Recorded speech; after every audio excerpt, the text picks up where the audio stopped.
So the issues you're having?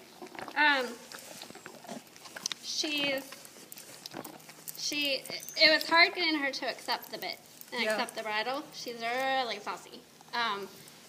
And very, very, very hot. So she's settled down quite a bit. I have her to where I feel pretty safe on her. But I have a hard time regulating her tempo, quick, fast, slow, fast, slow, fast, slow, and then transitions, basic baby stuff, but kind of like... Yeah, so it sounds like she has to accept the leg aids, actually. Yeah. Better.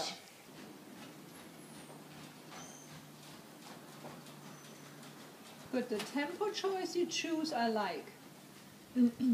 So within that tempo, I just personally would make sure that that I get to ride again in a soft way with my legs.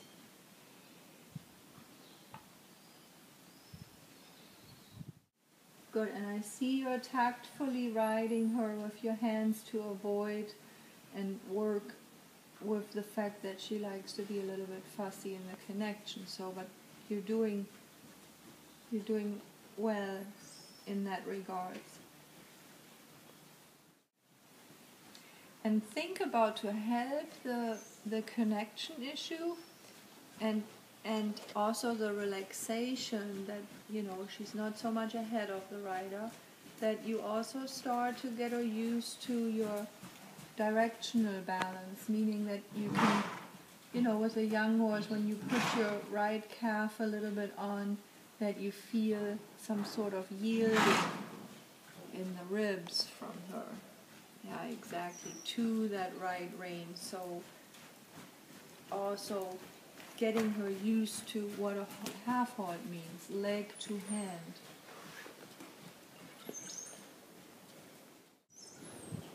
Yeah, that's right. Not that was tactfully ridden when she slowed a little bit down, that you didn't over correct her, but you corrected her in the right way, where she moved on and didn't overreact.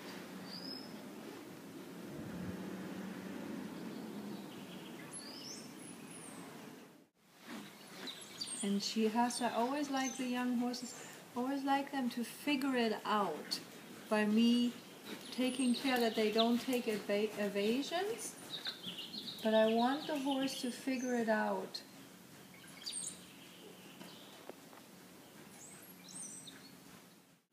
Yeah, exactly. And with her, I think it's good when you take the walk breaks that you make them productive. I think it helps her that you know, she can relax, but still you're kind of supervising the way how she goes there. That she can stretch, but you control the stretch. You're not just throwing the reins at her and let her walk around however she wants to. You're still keeping her on your aids. Good.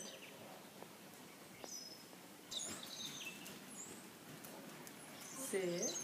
Use your core area a little bit, yeah, because of course when she gets a little bracy and a little bit inside leg there, and take your time until she comes a little bit more around you.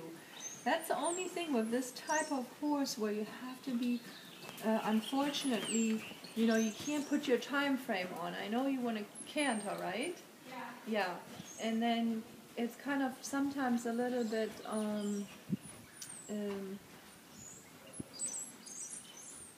where we get not impatient, but we want to canter, but then you have to wait and get her back on your aids, you know. And that's to me the challenging part with these horses, that you always have to wait, yeah, until she's ready. But what I was going to say at the beginning, when she got so bracy, that you really sit down in that moment and push a little bit your stomach, you know, forward against it, that she doesn't push you forward. That was pretty good.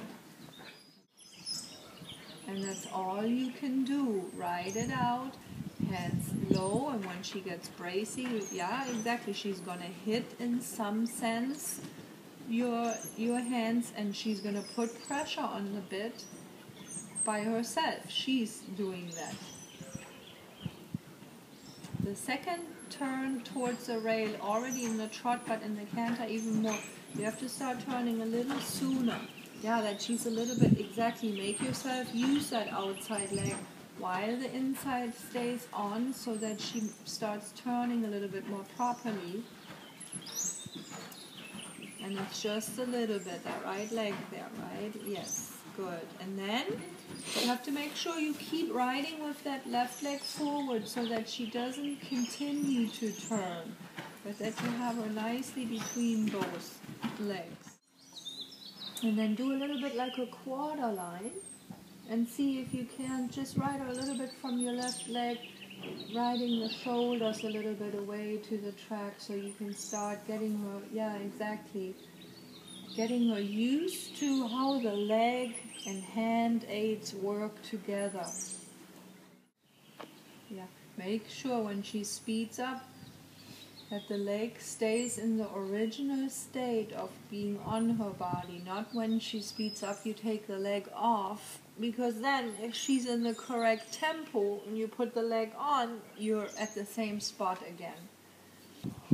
Good. Everything with the hands, Kim, I really like what you're doing. It's very tactfully. You're not allowing her to brace too much. That's very important that you don't let that, but you're not forcing her to be round. I like that. You're just telling her that it's not okay to get strong and grab the bit.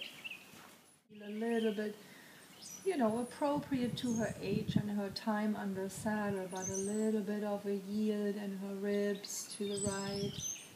Again, it's beneficial to the fact that she has to accept the leg aids. It's beneficial to the fact that she gets educated in going over the back leg to hand.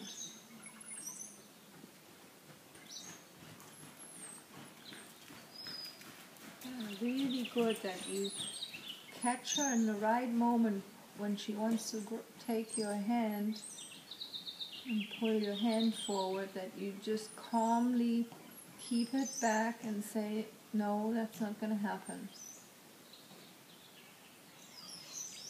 Instead of punishing, a lot of riders sometimes punish for that, so they would pull harder, like when she pulls, I like what you're doing. You're not allowing it, so there is some pressure on the bit, and sometimes you have to come through, but you're not, disciplining it for her for doing that by getting harsh in the hand and saying no with the hand. And that's what I meant earlier by she has to figure out where the release happens. She has a choice, and she takes the choice of bracing a lot. Very good.